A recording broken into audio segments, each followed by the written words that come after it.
Une question posée sur l'aide en ligne de mathsvideo.com. Bonjour, j'ai bien compris la notion de fonction grâce aux explications. Maintenant, le professeur nous parle de courbes et de représentations graphiques. Je ne vois pas l'intérêt, on a déjà un tableau avec les valeurs, merci de m'aider. Bon, alors ça, c'est la suite d'une question qu'on a posée hier sur cette histoire de notion de fonction.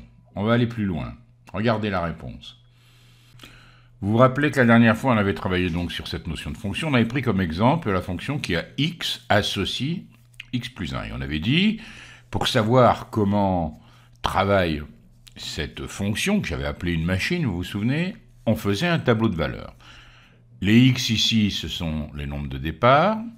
Et en rouge, vous avez vous vous souvenez du nom, les images. L'image de -2, c'est -1, etc.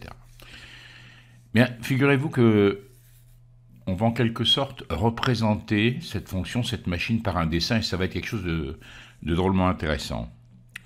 L'idée, c'est que tous ces nombres qui sont ici, je vais pouvoir les utiliser ici, dans ce qu'on appelle, vous vous souvenez, depuis longtemps, les premiers, vous les avez vus en 6e, on appelle ceci un repère. Et comme vous avez remarqué, ici, c'est un repère orthonormal. On dit aussi orthonormé, hein. Ortho, ça veut dire perpendiculaire en grec. Et puis, vous avez remarqué que j'ai pris la même unité sur les deux axes. Ce sont ce qu'on appelle deux axes gradués. Regardez bien à présent. Ce que j'ai fait, j'ai passé un axe en bleu, vous vous souvenez de son nom, on appelait ça l'axe des abscisses. Et ici, j'ai passé en rouge l'autre axe, l'axe des ordonnées. Alors, pourquoi on parlait tout à l'heure de repère? On parle de repère parce que si vous prenez un point, ici, du plan, eh bien, vous allez pouvoir le repérer par deux nombres. Ici, M, sa première coordonnée. Quand on repère un point, on donne ses coordonnées. Sa première coordonnée, on appelle l'abscisse, vous vous souvenez, c'est 4, et l'ordonnée, 6. J'écris les coordonnées sous forme de couple, on appelle ça un couple. 4, 6. On va donc utiliser ce repère pour y mettre tous les renseignements qu'on avait dans ce tableau. L'entrée de la machine, le départ, c'est toujours l'axe ici, horizontal. L'axe des abscisses. Par exemple, -4, il est ici, vous le voyez. -4 me donne -3. Donc, l'arrivée, la sortie de la machine, vous vous souvenez, c'est ici. L'entrée, la sortie.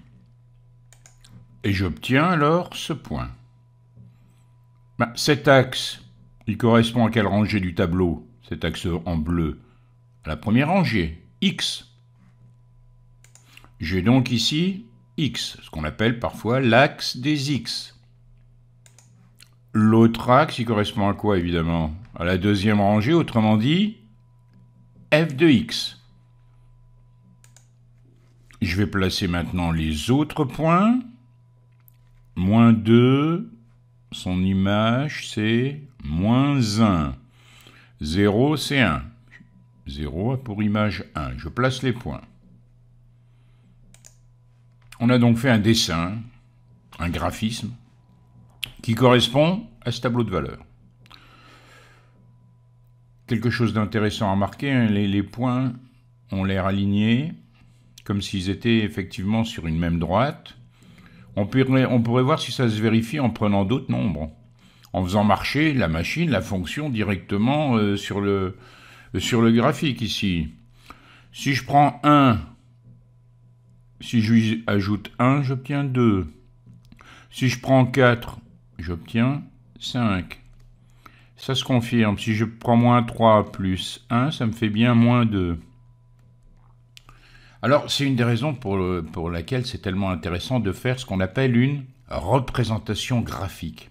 On est en train d'arriver à la représentation graphique de la fonction. Quand vous regardez cette fonction, vous voyez qu'elle a une allure particulière. Vous voyez que la représentation graphique que vous allez obtenir, dans notre exemple, c'est une droite. Donc, dans l'avenir, vous allez avoir suffisamment d'expérience pour reconnaître le genre de fonction que vous avez devant vous. Ici, je reconnais que c'est une droite. Donc la représentation graphique, elle sera complètement effectuée quand j'aurai tracé cette droite. On trace la droite obtenue et on va ici marquer sur ce qu'on appelle une courbe, même si ici c'est une droite. Hein.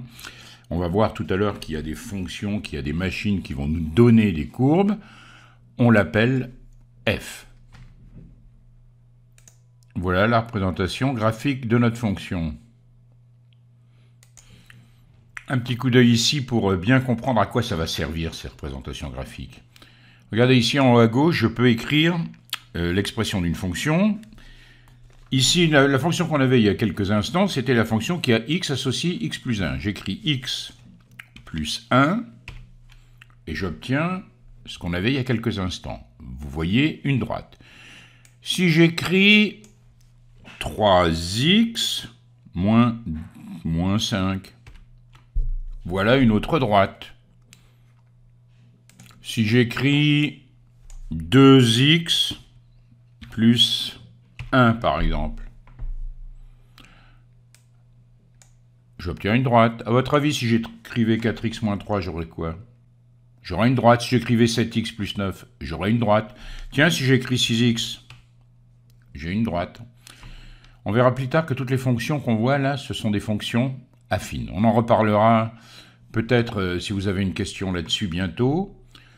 Et ici, ces fonctions qui ont une particularité, c'est qu'elles passent par l'origine du repère. Ces fonctions, ce sont des fonctions linéaires. Mais ça fait partie, bien sûr, de la famille des fonctions affines. Mais regardez ce qui est intéressant. Voilà une fonction x fois x, c'est-à-dire qu'il y a x fait correspondre x fois x, autrement dit x au carré. Vous avez vu la forme qu'elle a? Vous allez drôlement voir cette forme quand vous allez être au lycée. Vous avez devant vous ce qu'on appelle une parabole. Vous voyez? Donc vous reconnaîtrez tout de suite ce genre de courbe. Donc voilà, en quelques mots, ce que c'est qu'une représentation graphique. J'espère que j'ai bien répondu à votre question. N'hésitez pas à me relancer si ce n'est pas clair ou s'il y a des précisions à apporter. Hein. Bon, une prochaine fois, je pense que bientôt vous me poserez une question relative justement aux fonctions affines et aux fonctions linéaires.